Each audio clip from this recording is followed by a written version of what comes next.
Sénégal mbokki àdduna mbokku téléspectateurs yi safoti ànd ak ñun ci ITV yegsi leen ak jàmm ci seen bloc d'information la totale mu nekk ñeenteelu premier ministre bu président Macky Sall bi xam ne moom mooy dem fële ci assemblée nationale def fa lii ci déclaration politique générale am wax lan la bëgg ci réew mi waaye itam li xam ne njiital réew mi da leen ko sas nan la ñuy def ba matale liggéey googee ñoom ñu jàkkaarloog assemblée nationale ministre am nekk ci ginnaawam Amadou Ba jël ay waxtu yu bëri ngir waxtaan ak réew mi waaye itam ñi nekk ci pencum ndaw réew mi lan la ñu mën a jëlee ci waxtaan googee est-ce que convaincre na ñiit yi nekkoon ca kujje ga ñi xam ne bokkuñu woon ca assemblée nationale waaye bokk ci biir réew mi ñoom itam nan lañ ko gisee muy ñi nekk ca kujje gi te xam ne ci coalition yi awale la ñu aar Sénégal plutôt la ñu demee woon waaye ñoom dañ cee mujj génn muy waa awale bu docteur Abdourahmane Diouf dafa na proposition ne nañ def ab motion de censure loolee lan lañ ci jublu ndax waa Yewwi Askan Wi nee nañu dañ koy dugal est-ce que mën naa antom déet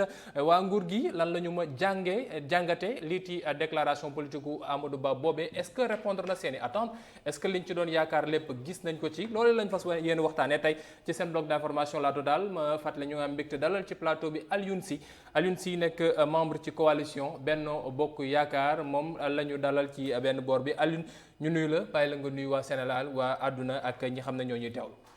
asalaamaaleykum monsieur Fall maa ngi lay nuyu di nuyu sama co-débatteur monsieur Sarr di nuyu seen mbokkum téléspectateurs yi ne fii ITV yëpp di sant yàlla mais aussi di rafetlu liggéey bi donc si loolu la ñuy dooree suñuy kàddu si biir waxtaan bu gën a xóot dinañ mën a gën a argumenté wane suñu mën-mën ak déclaration politique générale bi nga xam ne le premier ministre Amadou Ba def na ko démb face au parlement sénégalais par rapport aux attentes sénégalais yeeg yëpp dinañ si gën a wax gën a xóotal wax bi. incha allah leen di jaajëfal si invitation bi. incha allah sant ko baax gërëm ko Alioune Sy ci beneen boor bi Samba Tall Sarr ràññee ngeen ko ci kër gi yenn saa yi mu fiy ñëw andi xam-xamam ci mbirum politique waaye itam ci mbirum pétrole ak gaz bokk ci awale nekk seen porte-parole Samba ñu nuyu la bàyyi nga nuyu waa awale yëpp awale noonu yooyu te nuyu waa Sénégal yëpp. Alassane maa ngi lay nuyu di la ziar di nuyu sama co-débatteur di nuyu bépp sénégalais ak sénégalaise d'ici et de la diaspora di ñaan yàlla rek waxtaan bi ñu tàmbalee ko ci bismillahi rahmaani rahim eggalee ko ci alhamdulilahi rabbil alamin parce que ni ñu koy faral di waxee rek notre préoccupation fondamentale c'est de servir mais dignement fépp sénégalais ak sénégalaise fu mu mënti nekk rek lii nga xamante ni moom la ñuy taaxirlu fii di ci waxtaane nga xam ne dañ koy xeltu nit ñi di ci jëlee njariñ te loolu moom moo ñu tax a dugg ci langue politique gi nga xam ne dafa am lu ñu ci war a mën a jariñ de passage tamit nag maa ngi nuyu le président du parti muy le brillant père fondateur de l'afro-souverainisme le docteur Abdourahmane Diouf di nuyu bépp membre du secrétariat national di nuyu bépp militant ak sympathisant ak bépp sénégalais ak sénégalaise ni ma ko waxee léegi d'ici et de la diaspora parce que le Sénégal ne se fera que ce qu'en feront les Sénégalais eux-mêmes loolu mooy li am solo Samba Tall Sarr moom bokk ci awale bu docteur Abdourahmane Diouf Alioune cohérence constance continuité ay kàddu yoo xam ne dégg nañ ko lu bëri démb ci déclaration politique générale bu Amadou Ba est-ce que c'était le mot d'ordre bi xam ne moom ngeen doon xaar wala da ngeen jàpp ne c'est juste une continuité par rapport à ce qu'on a eu de 2012 et par rapport aux différents premiers ministres yoo xam ne jaar nañ fi. merci Assane en fait moo yooyu ngay wax bu ne dafa am valeur am si biir logique bi ñu nekk dans le cadre de notre coalition Benno Bokk Yaakaar. On a parlé de cohérence. Depuis 2012, l'avènement du président Macky Sall à la magistrature suprême, Sénégalais yi ko wóolu mu définir benn politique. Politique boobu ñu axé ko sur le PSE, plan Sénégal émergent. Continuer di dox ba agsi PAP 2A. boobu ñu agsi tey jii dans cette logique de continuité moo tax ñu tenir discours boobu le premier ministre il est le maître d'œuvre de la politique du président de la République et que politique boobu tey jii mun nañ ne évaluer nañ ko ci première phase bi en 2019 l'évaluation moo doon élection présidentielle yi les Sénégalais nous ont reconduits parce que lañ leen jot a woon sur ce premier septennat bi convaincre na leen ñu nekk sur cette logique de continuité moo tax tey mu tenir ce discours là et que tey jii commençant ci li mu am mission bi mu am fii ak 14 mois yi des nga xam ne tey jii on a benn programme boo xam ne c'est un programme de solution par rapport aux préoccupations des Sénégalais. parce que li ñu fi teg mooy askan wi moo ñu ñor si kaddu gi bëgg-bëggu askan gi la ñu doxee. moo tax ñu proposer tey jii ba avant moom il y a eu le vote du budget des différents ministères à l'Assemblée qu'on a un budget solution solution par rapport à quoi préoccupation askan wi dundu gu cher loolu dinañ ci gën a xuus ci kanam incha allah lu jëm ci budget solution pour un gouvernement de combat loolu la ko Amadou Ba tuddee woon bañ koy tabb 17 septembre Samba constance wala sur place nan ko gisee yow constance la par rapport ak démarche bu nguur géttoon yor 2012 a léegi wala sur place la par rapport ak point yi xam ne moom la premier ministre abordé. jërëjëf Hassana damay wax rek sénégalais yi la ñuy waxal te jàpp it nañu ni nous ne sommes pas plus intelligents ñun ñuy toog ci plateau yi wala ñi nga xam ne dañu leen jox ay ndomba tànk ñi nga xamante joxuñu leen ndomba tànk bi ñu waree jàngi ku nekk da nga jànge ku nekk li nga am ci xeltu yaa ngi koy xeltu yàlla dimbali ñu ni ma ko far di waxee le Sénégal nous n'avons pas un problème de ressources humaines nous n'avons pas un problème de ressources naturelles mais nous avons des problèmes de leadership et qui dit problème de leadership dit problème de casting, de coaching et de monitoring. Et ils sont en train de montrer leur incompétence caractérisée et notoire de la gestion de ce pays. D'abord, pour li njëkk a démarrer, le premier ministre Amadou Ba bu ñëwee wax li mu wax sénégalais yi ñoom ñooy jugé. bu fekkee ni politique bi ñuy mën a ñoom sénégalais ñu ngi ci seen gis seen bopp sénégalais ñooy jugé bu ñu gisul seen bopp sénégalais yi ñoom ñooy jugé. mais nañu jàpp ni booy na ci nopp nit ñi que ni nit ñi sonn nañu abréger la souffrance des sénégalais du ay wax jëf la li ñu tax a dugg nag ñun ci langue politique gi mooy élite intellectuelle leadership pour wane li ñu mane moo tax mane le Sénégal ne se fera que ce qu'en feront les Sénégalais eux-mêmes et ci kaw loolu li ñuy prôné ñun mooy effectivement la pertinence li ñuy prôné mooy compétence li ñuy prôné mooy la prestance li ñuy prôné mooy la conscience li ñuy prôné mooy l'excellence. mais démb Samba démb soo dégloo Amadou Ba tu peux pas dire que il a pas été excellent c'est un bon orateur quand même. xam nga démb joxe na fa ay chiffres yoo xam ne war na jëmale nit ñi jàpp ne peut-être Sénégal moo ngi jëm ca kanam. en parlant de chiffres je suis très content. ci kanam lañ ci yegg si. merci beaucoup dugg ci ndax xam naa ne temps bi ñu dese. le président de la République. le président Macky Sall. c'est le président de la République du Sénégal. du Sénégal de tous les gardien Sénégalais. de la Constitution. chef suprême des armées et de la magistrature. clé de voûte de toutes les institutions. c'est lui qui nomme les emplois civils et militaires. réew mi bu doxee c'est de sa responsabilité. bu doxul c'est de sa responsabilité. mais ñun Sénégal li ñu ko mënal mooy bi mu jëlee réew mi 2012 ba léegi. nañu jàpp ni jox nañ ko budget 44 309,2 milliards de nos francs CFA. bi mu jëlee réew mi plus précisément le 3 avril 2012 mën nañu wax ni endettement wu Sénégal mu ngi toll woon ci 2471 milliards. Aujourd'hui, nous sommes à plus de 14 000 milliards. Cela veut dire que l'endettement du Sénégal aujourd'hui est le triple du budget du Sénégal. Beneen bi en 2012, le chômage du Sénégal était de 10,2. Aujourd'hui, nous sommes à 24,1. li ñuy wax ni dugal site ANDS di nga ko gis. te teewul on nous a noté. xam nga lan la ñuy noté. Nous sommes parmi les 25 pays les plus pauvres du monde. Nous sommes l'un des pays les plus endettés. Suñu indice de corruption dem 118 milliards de nos francs CFA. Donc tey jii c'est bien beau de faire des slogans, de dire li nga xamante ni moom mooy seen cëggal guy ñoom, mais jàpp nañ ni les Sénégalais souffrent d'ici et de la diaspora. Est-ce que les Sénégalais souffrent réellement du sama mbiru bopp waaye mbiru Sénégalais yeneen yi xam ne ñoo ngi ci biir réew mi est-ce que jàpp ñu ne ni ko démb Amadou Ba doon leeralee nee na Sénégal dafa mel ne dafa am ñaari Sénégal opposition ak Sénégal pouvoir nan la ñu war a mën a def ba mën a am conciliation bi xam ne woote na ko ci kanamu Assemblée nationale bi ndax nee na lii di plan Sénégal émergent dañ ko war a bindaat tëggaat ko nan la ñu war a def ba nekk loo xam ne ñëpp dinañ ci mën a bokk yii di poñ yu xam ne wax na ko ci mbirum budget bi masse salariale bi emploi bi entrepreneuriat ak mbirum jigéen ñi PUDC ak yeneen yooyu yëpp PAP 2A bi yooyu yëpp incha allah ay poñ loo xam ne ci ñaareelu pàcc seen bloc d'information la total nañ ci yàbbi ak suñuy gan Alioune Sy nekk membre ci coalition Benno Bokk Yaakaar ak kiiti Samba Tall Sarr nekk porte-parole bu Awalé léegi-léegi mbokk yi ñu dem seetaani ji xibaaru maraxi 18:45 dellu soit ci kanam incha allah.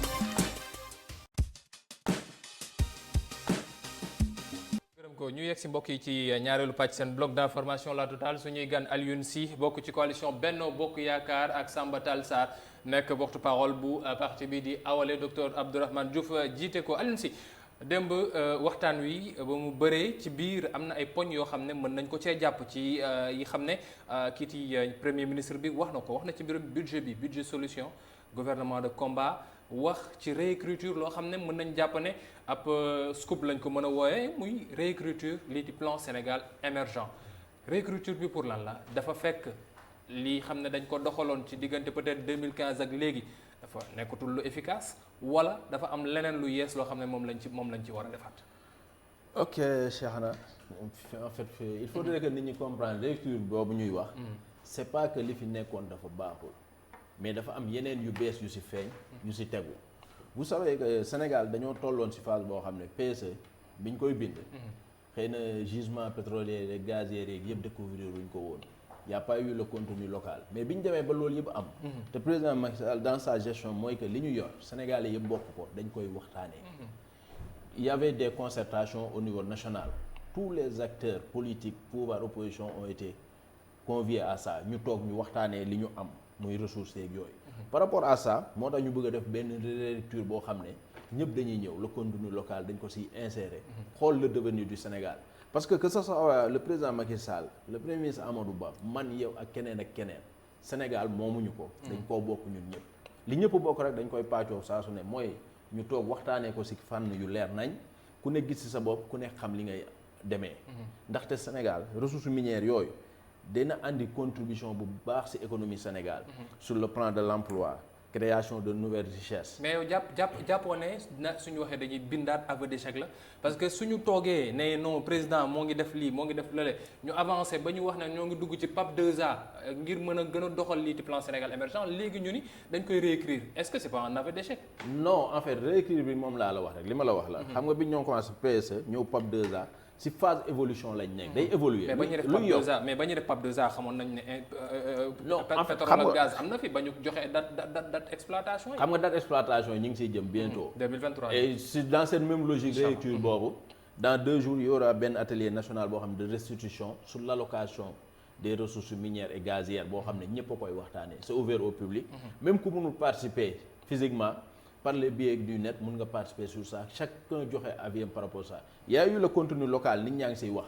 donc loolu yëpp dañ koy wax parce que xamul daal bi ñuy dem suñu budget tolloon fenn. budget bi di évoluer on a beaucoup plus de charges à prendre beaucoup plus d'infrastructures à faire loolu yëpp dañ koy waxtaanee moo tax ñu ne réécriture bi parce que quand on tend à l'émergence tey jii au-delà de 2035 on va pas s'arrêter maintenant à 2035 on va aller au-delà de 2035 parler des questions d'émergence mais aussi sur cette gestion des ressources minières et autres ñu xool lu ñuy éponger benn partie endettement bi que ça soit la dette extérieure et la dette intérieure donc yooyu yëpp mooy objectif loo tax ñu ne dañ koy bindaat pencoo ko parce que tamit dañoo jógee ci ay élections bi ñu jógee ci ay élections les Sénégalais ont fait des choix tey jii choix yooyu Sénégalais yi def pour respecter ce choix mooy que ne ñun ñëpp on est concerné nañ ci boole ñi ci bokk ñëpp ñu toogee ñu waxtaanee ko xool nu ñu doxalee réew mi. parce que Sénégal ñoo ko benn say lay doon. benn say lay doon parce que li intérêt Sénégal. ku ne ak fa nga mënti féete xëy na sa bëgg-bëgg Sénégal wala sa intérêt ngir Sénégal moo tax nga féete wu fa moo tax nga engagé wu fa. ku nekk gis-gisam vision yi yenn saa yi moom mooy wute waaye bëgg-bëgg bi benn la mooy defar Sénégal.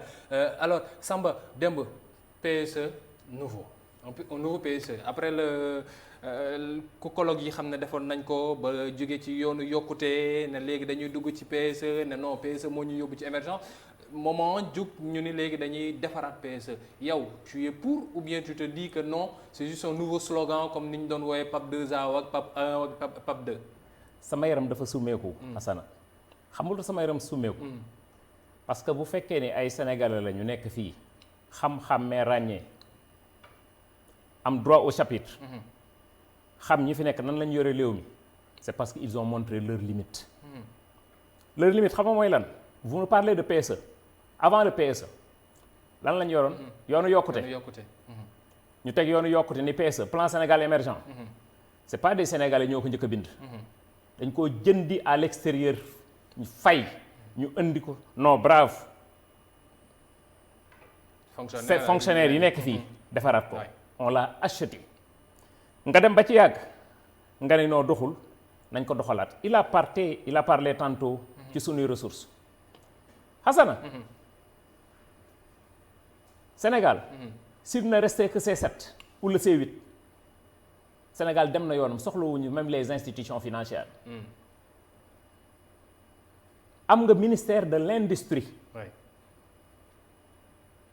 le président Macky Sall ba ñu toogee ba fi may toog di wax ak yow nii lan lañu industrialiser sunu réew tey doon na neex ñu ni ñu créé nañu société nationale de l'or du Sénégal doon na neex ñu ni créé nañu société nationale des marbres du Sénégal doon na neex ñu ni créé nañu société nationale des ciments du Sénégal doon na neex ñu ne société nationale de l'engrais du Sénégal bi gën a dee seen chim gi ñu tëj ko jël suñu phosphate di ko yóbbu extérieur di ci defar engrais indiwaat ko Sénégal di ñu ko jaayaat te ñun ñu yor des centaines de millions de tonnes de phosphate ICS nga moomoon ko à 100% tey ji 15% nga ci am IF ko am 7% Indorama moom ko à 78%. or 10%, zircon 10%, pétrole 10%. minimum nécessaire. tey moom moo ko tudduma ko au Sénégal nous avons 29 blocs nga def li nga def yépp ba pare ñun le 2023 pétrole day tàmbalee génn nga ne non dañuy joñantiwaat defaraat gis nañu sur les inondations 700 milliards et quelques ñu def ko ci mu ne non j'ai besoin qu'on me donne un compte rendu askan wi yeewu nañu xam nañu xàmme nañu ràññee nañu. kon da nga ko jàppee ne ab slogan bu yees la rek. non déggoo ma ne itam li mu wax nii nekkul loo xam ne xel mën na ko nangu soo demee ba ci biir nga jàpp ne am nga yu yees yoo xam ne ñëw na nga ne noonu nañ joyanti li xam ne fa lañ. je vous donne mooy suñu plan directeur. je vous donne des chiffres te boo demee ANDS gis ko. économie réew lu ko porté du 3 secteurs. primaire. secondaire tertiaire. tertiaire moom mooy tirer cette croissance à 62%. Le secteur secondaire di ko tirer à 22%. Le primaire di ko tirer à 16%. Nous avons une croissance certes, mais cette croissance est une croissance extravertie. Ça ne nous parle pas. dundewuñ ko ñun. Cela veut dire que lu ñu am sunu àdduna. te tertiaire bi di ko xëcc duñ dem fenn. doon na neex na tey ñu booster le secteur primaire. mbay mi càmm gi napp gi élevage gi. xam nga lan moo ñu war a jox leçon. li am ci diggante Covid bi déclaration politique générale bi kañ la woon du barki démb rapport RNP génn démb Cour des comptes gis nga ko la gisoo ko Sénégal yëpp teg nañ ci seen bët catastrophe te loolu du mujj fenn on avance sur autre chose tey bu ñu toogee réew mu mel ni Sénégal je dis bien réew mu mel ni Sénégal fonction publique yëpp nga boole leen amuñu 200 000 salariés nga xool le secteur privé amuñu lu ëpp 300 000 salariés nga boole Sénégal yëpp sur 10 millions d'actifs dans ce pays amuñu 500 000 personnes yoo xam ne dañuy tàllal seen loxo ni présent chaque fin du mois. Cela veut dire que ni aujourd'hui le secteur bi nga xamante ni moom mooy secteur privé bi. moom mooy porter mu tuuti mu bari cette croissance. te croissance boobu nga xamante ni secteur privé ñoo koy porter. fullaa lu ñu leen. faale wu ñu leen xam nga secteur privé boobee ak croissance bi parce que démb Amadou Ba dellusiwaat na ci nee na ba ñuy ñëw fii ci Sénégal on était vers les coups de 4 et quelques %. léegi nee na fii ak 2023 dinañ yegg ci 10,2% ci ay prévisions yoo xam ne Moustapha Ba moom moo ko def ba ñu wax ne dinañ dellu ci 2 chiffres parce que loolu moo nekkoon yittey président nañ yegg si ci croissance boo xam ne PIB bi day yegg ci 2 chiffres mais yegg si nañ ci lan mooy changé. parce que démb wax na ko mais tout le monde s'est dit su ñu amee croissance boo xam ne duñ ko lekk duñ ko dundee nit yi duñ ko gis seen poche est-ce que dina am njëriñ. ok Assane balaa may tontu loolu. dama bëgg a leeral saa yi. inondation bi le président l'État du Sénégal a mis 700 milliards. inondation du Dakar kese. il y a toutes les villes du Sénégal. à Saint-Louis est-ce que am nañ problème inondation ren. ak Kaolack nga duggee ko Ngane ba Passoire est-ce que am nañ problème inondation ren. il y a eu des investissements et que la gestion de l'inondation ce n'est pas seulement ngàcc ndox. Il y a l'assainissement qui est pris en compte avec on a ak yeneen secteur d'activité les réhabilitations la création de routes yooyu yëpp si la bokk. et que tey jii Sénégal weesu nañ fi nga xam ne ni état catastrophique bi inondation doon nekk bu njëkk ba nekkatu fa.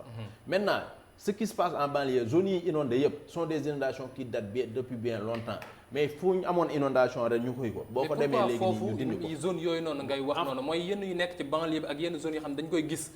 muy comme Kër Massar tabax ngeen autopont gis nañu la dernière fois place autopont wa ca wet ga mu fees dell ak ndox. ay mais c'est temporaire c'est quoi le souci exactement ba yenn inondation yi mel na luy persister. non ça ne persiste pas Kër Massar goog ngay wax pont ba.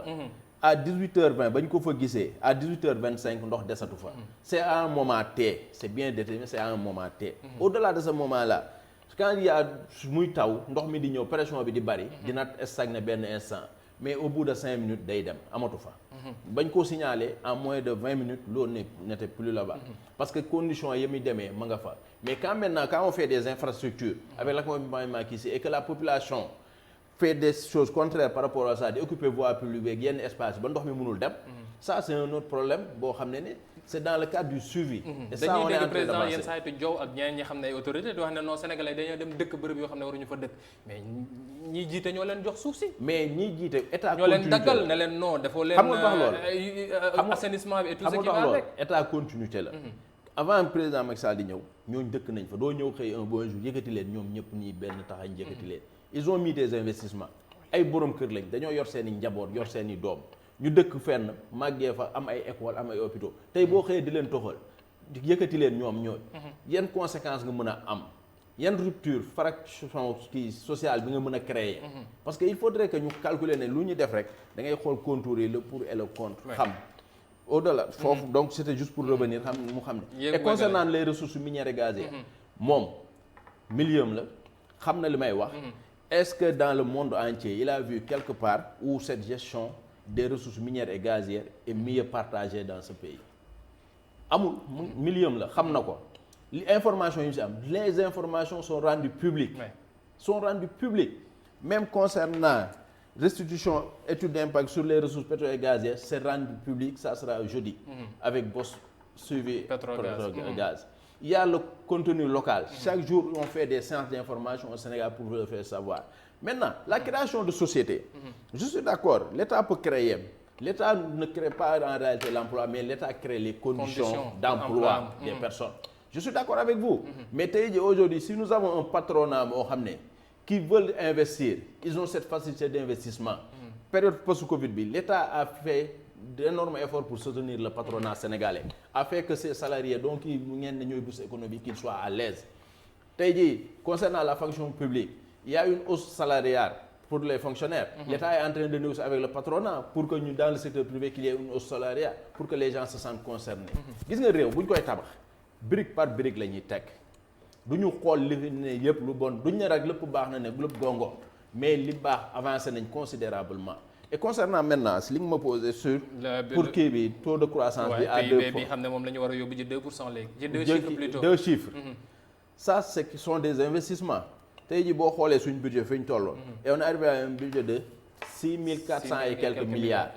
boo xam ne sur les recettes on a plus de 3000 quelques yoo xam ne ce sont des recettes. donc avec une masse salariale très lourde. avec une masse salariale très lourde. Ouais. Ministre bi avec 150 par exemple tey jii si on masse salariale bi c'est 150 dañuy sonal. c'est presque 1 milliard plus les subventions en matière énergétique subventions yi ñuy def avec tout ce qui s'est passé. On est parti par exemple ces 2 dernières années de 2020 à 2022 il y a eu cette crise Covid post-Covid où il y a plus de production sur le plan extérieur. Sur l'alimentation sur beaucoup de produits. Après ça il y a eu la guerre russo-ukrainienne. Sur les coûts de transport qui ont flambé. Donc toutes ces choses-là malgré ça l'État continue à avoir un prix stable pour le Sénégal. Vous voyez que par exemple quand on disait bu njëkk ba da ngeen doon naan ñi ñu wër gaz a ñu gën a yomb mais ce discours vous ne le tenez plus il faut tenir ce discours ndax ñi ñu wër ñoo ñu gën a yomb gaz. ndax ñi ñu wër léegi ñoo ñu gën a yomb prix gasoil. Ce discours vous ne le tenez plus parce que l'État a trouvé les moyens de par des subventions à stabiliser. Ça malgré que cours mondiaux yaa ngi gën di évoluer crise bi gën a peser parce que production yu bari amatul. tout ce qui est farine blé et tout amatul. parce que en Chine ak confinement bi ça a impacté l'économie mondiale mais malgré ça l'État continue à assurer le minimum pour ses concitoyens sénégalais. ñu woy rek ndax lu ñu dese ci ay simili bëriwul ngir ñu mën a gaawantu jeexal lii ci mbir yi démb dégg nañu Amadou Ba wax ci ay mbir yu bëri waaye yéen laataa ñu yegsi sax ci DPG bi awale gis nañu Abdourahmane Diouf bind benn missive seddale ko ñu nekk ci kujje gi ne leen dafa bëggoon ñu def ab motion de censure le pourquoi pourquoi ngeen bëggoon ñu def ab motion de censure ba waaye Yewwi Askan Wi ñoom nee nañu déposé nañu ñoo ngi xaar kañ lay Amadou Ba te delluwaat foofee ci assemblée nationale ban pertinence la am est-ce que du bloqué nguur gi rek ngeen ci jëm. la pertinence du blocage moo ñu tax a jóg parce que nee naa lu d'emblée sama commencement wax ce Sénégal ne se fera que ce qu'en feront les Sénégalais eux-mêmes. parce que ñun suñu réew la ñu am ñoo war a liggéey suñu réew. buñ koy wax c'est juste dafa am lu tax ñu teg ko li tax ñu teg ko lenn la. dafa am noo xam ne réew mi noonu lañ ko yore. le président Macky Sall ba tey fi ma toog di wax ak yow ni minute seconde tiercé yi ñu toll nii waxagul carrément moom lan la bëgg a def pour Sénégal may ma rek may eggale laisse-moi terminer ba tey waxagul nangu nañu waaye gis nga kuy aj bëggul kuy séen le premier ministre démb lan la wax c'est une affaire personnelle loolu président moo ciy wax constitution moo tënk président de la République moo ñu tënk ñun ñii. Amadou Ba cité na ko may ma rek. président waaw dama ne. moo ko tënk ko moom. waaye ku wax feeñ.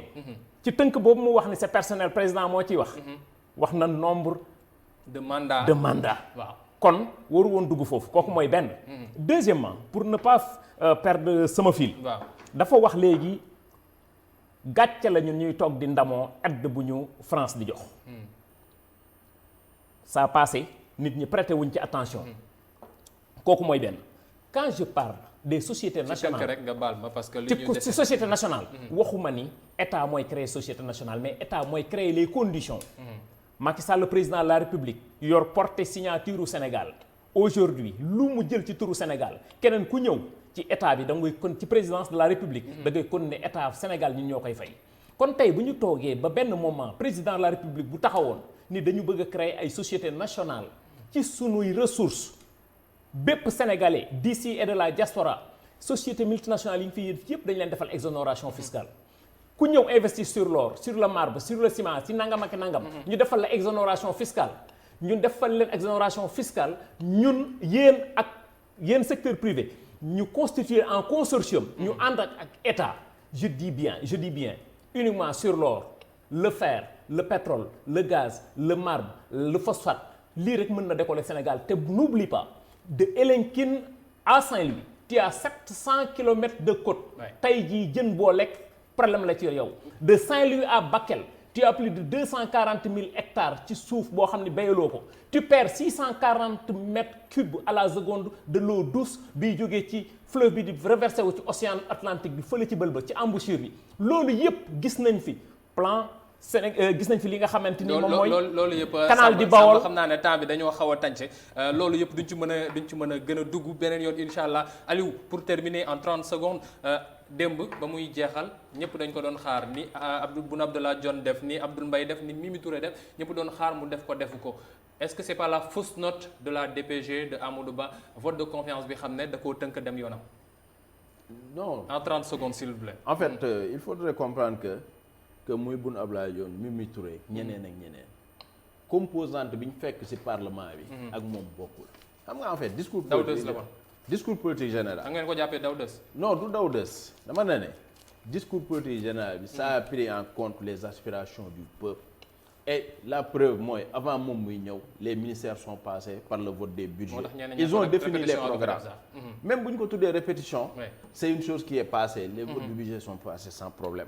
Donc le problème fi ñu toll nii li ñuy wax mooy il est conscient le président Macky Sall ce qui le préoccupe aujourd'hui sont les attentes des populations comment faire ki jógee Diaobé ki jógee Bunkiling wala feneen ay soxlaam faju fa mu nekk avec les bourses de familiales ak yeneen ñu am suñ bëggee faju à côté parce qu'il y a les hôpitaux au niveau des régions c'est décentralisé ku bëgg jàng dem jàngi il y a les universités de proximité loo dundee gëm mën cee jot sant la bu baax Aliou Sy temps bi moo ñu tant sant la bu baax itam Samba Tall Sarr moom mi teewal fi waa Awalé Aliou Sy ma fàttali ni moom moo fi teewaloon waa coalition Benno Bokk Yaakaar non tàggoo gi moom may leen ma ko rek ndax instant yi nii xibaaru nasaraan bi jot na 19h45 ñu war ci ànd incha allah ak soxna Aïssata Diathie Fall jox leen dig daje ëllëg incha allah mbokki ci beneen bloc d'information la totale ngeen war ci ànd incha allah ak Abdourahmane Ly merci beaucoup